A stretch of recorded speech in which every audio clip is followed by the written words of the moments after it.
The House of Watts may have fallen, but the House of Dragon shall rise. When you play the Game of Thrones, you win, or you die. On Down HBO's new Game of Thrones prequel series and the House Targaryen. Not since Daenerys' flame-broiled King's Landing has there been this much chaos in Westeros. First, the original Game of Thrones creators exit their own Star Wars film trilogy to focus on their commitments to an overall deal at Netflix. I guess with so much drama in the GOT, it's kinda hard being Benioff and Weiss DB.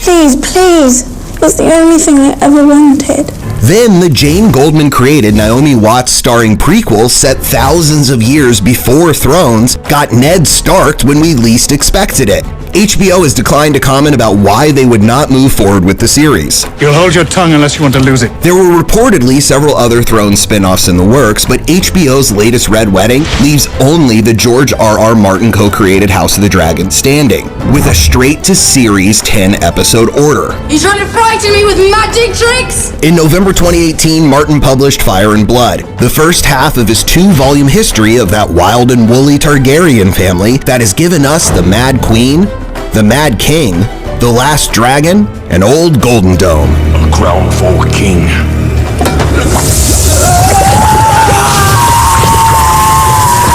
Beginning 300 years before A Song of Ice and Fire, the Targaryen King's saga ends about 15 years prior to where the novels and HBO series began. But so far, Fire and Blood only details about half, or 150 of those years. That means George R.R. Martin will be finishing the second volume and the final Ice and Fire novels while juggling his executive producer duties on House of the Dragon. Do you take me for a fool? I take you for a king. Screenwriter of 2 rock actioners, Hercules and Rampage, and USA series Colony, Ryan Condal co-created Dragon with Martin, and he'll serve as showrunner on HBO's 10-episode order with Battle of the Bastards and Winds of Winter director Miguel Sapochnik. What do you call that? Victory.